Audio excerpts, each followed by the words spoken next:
महात्मा गांधी, जिन्हें आज पूरा देश उनके अच्छे कामों से याद करता है, एक ऐसा लीडर जिसे बिना किसी हिंसा के सिर्फ और सिर्फ अपने दिमाग से अंग्रेजों को भारत से भगा दिया था। जहां एक तरफ अहिंसा का पाठ पढ़ाने वाले गांधी जैसे महान इंसान ने हमारे देश में जन्म लिया, वहीं नाथूराम गोडसे जैसे हत्यारे ने भी हमारे देश में जन्म लिया। भले ही इतिहास में गोडसे को एक सन की आदमी बताया जाता हो, पर सच्चाई यह है कि आज हमारा देश महात्मा गांधी और नाथूराम गोडसे के बीच बटा हुआ है।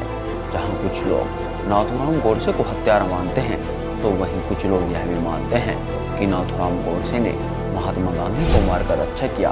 पर क्या सच में नाथूराम गोडसे ने महात्मा गांधी को मारकर अच्छा किया था? और ऐसी क्या मजबूरी आ गई थी कि गोडसे को अपने आदर्श गांधी जी को ही मारना पड़ा?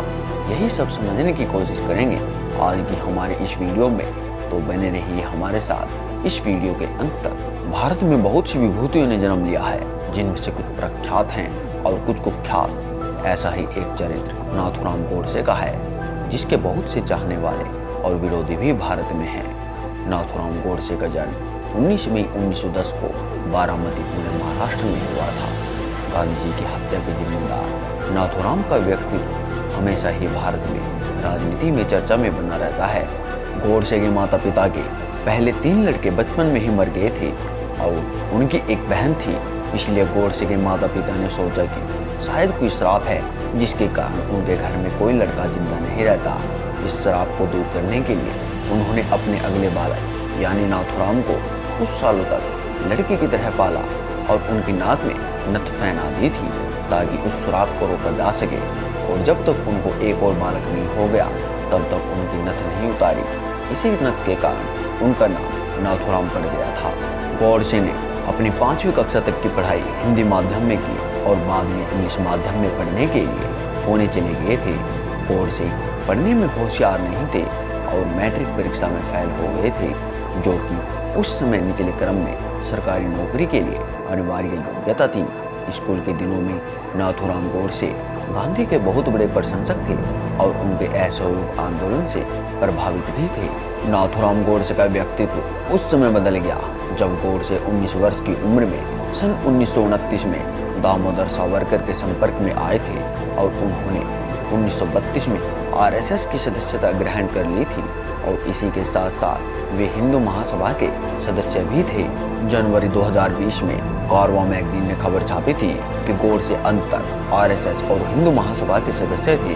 हालांकि ऐसी खबरें भी हैं कि गांधी जी की हत्या के पहले गोडसे ने आरएसएस छोड़ दी थी। महात्मा गांधी की हत्या का प्रयास 20 जनवरी 1948 को भी किया गया था, परंतु वह असफल रहा था। इसके बाद उन्होंने अगले 10 दिनों तक अपनी बातचीत, पत्रों और प्रार्थना सभा के भाषणों में कम से कम 14 बार अपनी मृत्यु का जिक्र किया था।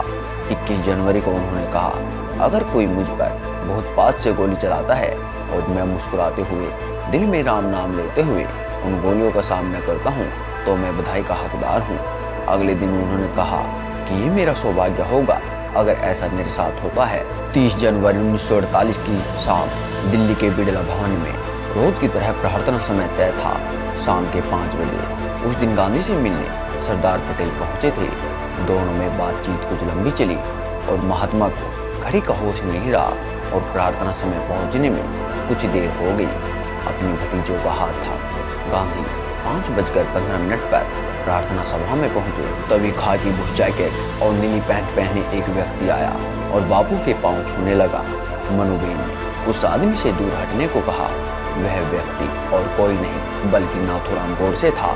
मनुबेन अपनी किताब लास्ट ग्लिम्प्सेस ऑफ गांधी में लिखती हैं, गोडसे ने उन्हें एक जोर का धक्का दिया, जिससे उनके हाथ से सारा सामान जमीन पर गिर गया। सामान उठाने के लिए जैसे ही मनुबेन झुकी, पीछे से गोलियां चलने की आवाज आई।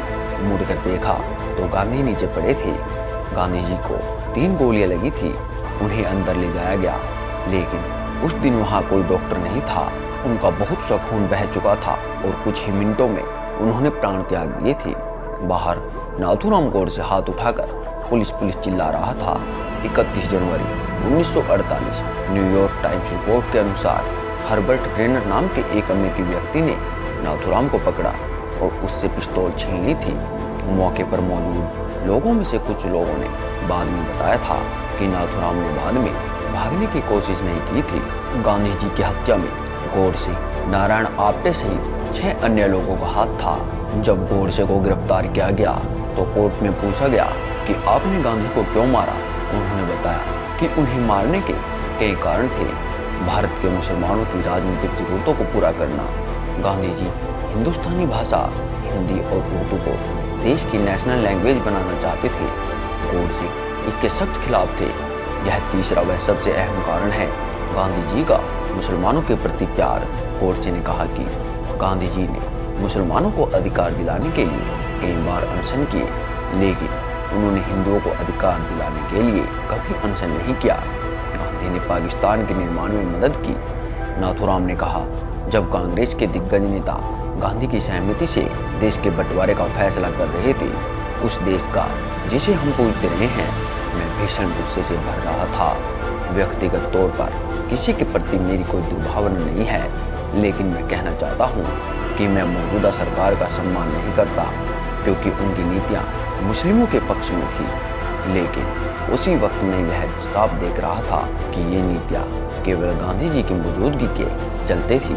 जब महात्मा गांधी के बेटे देवदास गांधी जब नाथूराम से मिलने गए तो नाथूराम ने कहा कि आज तुमने अपने पिता को खोया है, मेरी वजह से तुम्हें दुख पहुंचा है, इसका मुझे भी बड़ा दुख है। कृपया मेरा यकीन करो कि मैंने यह कहा किसी रंजिश के चलते नहीं किया। ना तो मुझे तुमसे कोई द्वेष है और ना ही कोई खराब भाव। देवदास ने पूछा, आखिर तुमने ऐसा क्यों किया? जवाब में नाथूराम ने कहा, केवल और केवल राजनीतिक वजह से। नाथूराम ने देवदास से अपना पक्ष रखने के लिए समय मांगा, लेकिन पुलिस ने ऐसा नहीं करने दिया। अदालत में नाथूराम ने अपना वक्तव्य रखा था, जिस पर अदालत ने पाबंदी लगा दी थी। गोपाल गोडसे ने अपनी पुस्तक के अनुच्छेद में नाथूराम की वसीयत का जिक्र किया है, जिसकी अंतिम पंक्ति है, अगर सरकार अदालत में दिए मेरे बयान पर से पाबंदी हटा लेती है, ऐसा जब भी हो, मैं तुम्हें उसे प्रकाशित करने के लिए अधिकृत हूँ। नाथूराम गोडसे को 15 नवंबर 1949 को एक अन्य षड्यंत्रकारी नारायण आप्टे को फांसी दी गई थी। नाथूराम गोडसे का शव सरकार ने परिजन को नहीं दिया था। जेल के अधिकारियों ने घग्गर नदी के किनारे पर उसका अंतिम संस्कार कर दिया था। आप हमें बताइएगा, महात्मा गांधी को मारने के लिए नाथूराम ने कौन सी पिस्तौल का प्रयोग किया था? आपको कैसा लगा नाथूराम का जीवन परिचय? कमेंट करके जरूर बताएं।